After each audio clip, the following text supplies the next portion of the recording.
안녕하세요. 웰리스 인포입니다. 오늘 영상은 자궁 내막암 예방을 위한 증상 및 치료 방법에 대해서 알려드리도록 하겠습니다. 자궁 내막암은 자궁의 내벽을 구성하는 자궁 내막에서 발생하는 암으로 여성의 생식기암 중 가장 흔한 암 중 하나입니다. 주로 폐경기 이후에 여성에게서 발생하는 경향이 있지만 젊은 여성에게도 발병할 수 있습니다. 전 세계적으로 매년 약 38만 명의 새로운 자궁 내막암 환자가 발생하고 있으며 발병률은 서구화된 식습관과 비만 인구 증가와 관련이 깊습니다. 자궁 내막암은 조기 발견이 비교적 쉬운 편이어서 조기 치료를 받을 경우 예후가 좋습니다. 이번 영상에서는 자궁 내막암의 발병률, 주요 증상, 그리고 치료 방법에 대해 자세히 설명하겠습니다. 시작하기 전에 구독, 좋아요, 알람 설정 부탁드려요. 자궁 내막암은 전 세계적으로 여성에게서 발생하는 암 중 약 4%를 차지하며 특히 폐경기 이후 여성들에게 흔하게 발생합니다. 발병률은 주로 북미와 유럽에서 높게 나타나며 아시아 지역에서도 비만 인구가 증가함에 따라 자궁 내막암의 발병률이 증가하는 추세입니다. 비만은 자궁 내막암의 가장 큰 위험 요인 중 하나로 체지방이 과도하게 쌓이면 에스트로겐 수치가 높아져 암 발병 위험이 커집니다. 자궁 내막암의 주요 위험 요인으로는 비만, 에스트로겐, 과다 호르몬 불균형, 늦은 폐경 생리 기간이 길어질수록 위험 증가, 다낭성 난소 증후군 PCOS, 유전적 요일린치 증후군 등이 있습니다. 특히 에스트로겐이 과도하게 분비되거나 프로게스테론과의 균형이 깨지면 자궁 내막이 과도하게 증식하여 암으로 발전할 가능성이 커집니다. 자궁 내막암의 주요 증상. 자궁 내막암은 비교적 조기에 발견되는 경우가 많으며 다음과 같은 증상들이 주로 나타납니다. 그러나 증상이 나타나지 않더라도 위험 요인이 있는 여성은 정기적인 검진을 통해 암을 조기에 발견하는 것이 중요합니다. 첫째, 비정상적인 질 출혈입니다. 폐경 이후 발생하는 질 출혈은 자궁 내막암의 가장 흔한 초기 증상입니다. 폐경을 맞이한 여성에게 출혈이 발생한다면 즉시 검진이 필요합니다. 폐경 이전의 여성들도 생리주기와 무관한 비정상적인 출혈, 특히 생리기간 외에 출혈이 나타날 경우 주의해야 합니다. 둘째, 월경량 증가입니다. 폐경 전 여성의 경우 생리기간 동안의 출혈량이 이전보다 현저히 증가하는 경우 자궁 내막암의 신호일 수 있습니다. 특히 비정상적으로 과다한 출혈이 있거나 생리주기가 짧아지면 자궁 내막에 이상이 있을 수 있습니다. 셋째, 골반 통증입니다. 암이 진행됨에 따라 골반 부위에 통증이 발생할 수 있습니다. 특히 통증이 지속적이거나 악화되는 경우 이는 암이 자궁 밖으로 확산되었을 가능성을 의미할 수 있습니다. 넷째, 체중 감소 및 피로입니다. 자궁 내막암이 진행됨에 따라 원인 모를 체중 감소와 만성적인 피로감이 나타날 수 있습니다. 이러한 증상은 암세포가 신체의 에너지 소모를 증가시키고 면역 시스템을 약화시키기 때문에 발생할 수 있습니다. 다섯째, 소변이나 배변 시 불편감입니다. 자궁 내막암이 방광이나 장기를 압박하면 소변을 보거나 배변할 때 불편함을 느낄 수 있습니다. 이러한 증상은 암이 주변 장기까지 확산된 경우 발생할 수 있습니다.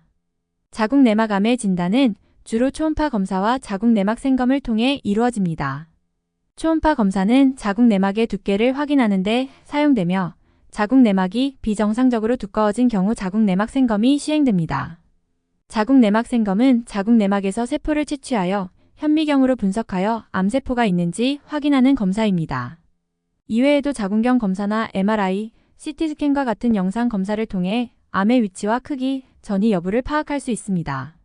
증상에 대해 알아보았고 지금부터는 자궁 내막암의 치료 방법에 대해서 알아보도록 하겠습니다. 자궁 내막암의 치료는 암의 단계, 환자의 나이, 생식 능력 보존 여부에 따라 달라집니다. 주요 치료 방법으로는 수술, 방사선 치료, 항암 화학요법, 호르몬 요법 등이 있으며 환자의 상태에 따라 단독 또는 병행하여 사용될 수 있습니다. 첫째, 수술입니다. 자궁 내막암 치료의 가장 일반적인 방법은 자궁절제술로 암이 발생한 자궁을 제거하는 수술입니다. 대부분의 자궁 내막암 환자들은 자궁절제술과 함께 난소와 난관도 제거하는 전자궁절제술을 받습니다. 암이 초기 단계에 있으면 수술만으로도 완치될 수 있으며 생식 능력을 보존해야 하는 젊은 여성의 경우 자궁을 부분적으로 보존하는 수술을 고려할 수 있습니다. 둘째, 방사선 치료입니다. 방사선 치료는 수술 후 남아있을 수 있는 암세포를 제거하거나 수술이 어려운 경우 암을 줄이기 위해 사용됩니다. 자궁내막암 환자들은 주로 외부 방사선 치료를 받으며 방사선은 암세포의 성장을 억제하고 파괴하는 역할을 합니다. 셋째, 항암화학요법입니다. 항암화학요법은 자궁내막암이 진행된 상태에서 주로 사용되며 암세포의 성장을 억제하고 전이를 방지하는 역할을 합니다. 수술 후 남은 암세포를 제거하거나 다른 장기로 전이된 경우에 화학요법이 사용될 수 있습니다. 넷째, 호르몬요법입니다. 호르몬요법은 에스트로겐 수치를 억제하거나 프로게스테론을 투여하여 자궁내막암의 성장을 억제하는 방법입니다. 주로 호르몬 수치에 민감한 초기 자궁내막암 환자들에게 사용되며 생식 능력을 보존하고자 하는 젊은 환자들에게 적합할 수 있습니다. 다섯째, 면역요법입니다. 면역요법은 환자의 면역체계를 활성화하여 암세포를 공격하도록 유도하는 치료 방법으로 자궁내막암에서도 점차 연구가 진행되고 있습니다. 면역요법은 기존 치료법에 반응하지 않는 환자들에게 새로운 치료 옵션으로 주목받고 있습니다. 자궁내막암의 예후 및 생존율 같은 경우 암의 발견 시기와 치료 방법에 따라 크게 달라집니다. 조기에 발견된 자궁내막암의 경우 5년 생존율이 약 90%에 달할 정도로 치료 성과가 좋습니다. 그러나 암이 진행되어 자궁을 넘어 다른 장기로 전이된 경우 생존율은 30에서 50%로 떨어질 수 있습니다. 조기 발견과 신속한 치료가 자궁내막암의 치료 성공의 핵심적인 요소입니다. 자궁내막암을 예방하기 위해서는 건강한 생활 습관을 유지하는 것이 중요합니다. 정기적인 검진을 통해 암을 조기에 발견할 수 있으며 비만을 예방하고 건강한 체중을 유지하는 것이 중요합니다. 또한 경구피임약 사용은 자궁내막암 발병 위험을 줄이는 데 도움이 될 수 있으며 호르몬 대체 요법을 사용하는 여성들은 에스트로겐과 프로게스테론을 함께 사용하는 것이 권장됩니다. 자궁내막암은 조기에 발견할 경우 치료 성과가 매우 좋은 암 중 하나입니다. 비정상적인 질, 출혈, 골반 통증, 체중 감소 등의 증상이 나타나면 즉시 검진을 받아야 하며 정기적인 검사를 통해 암을 조기에 발견하는 것이 중요합니다. 자궁내막암의 치료 방법으로는 수술, 방사선 치료, 항암화학요법, 호르몬요법 등이 있으며 각 환자의 상태에 맞춰 맞춤형 치료가 제공됩니다. 건강한 생활 습관을 유지하고 정기적인 검진을 받는 것이 자궁내막암 예방의 핵심적인 요소입니다. 자궁내막암으로 고생하고 계신 분들에게 좋은 정보가 되시길 바랍니다. 오늘 제가 준비한 영상은 여기까지입니다. 구독, 좋아요, 알람 설정은 저에게 큰 힘이 됩니다. 오늘도 영상 끝까지 시청해주셔서 감사합니다.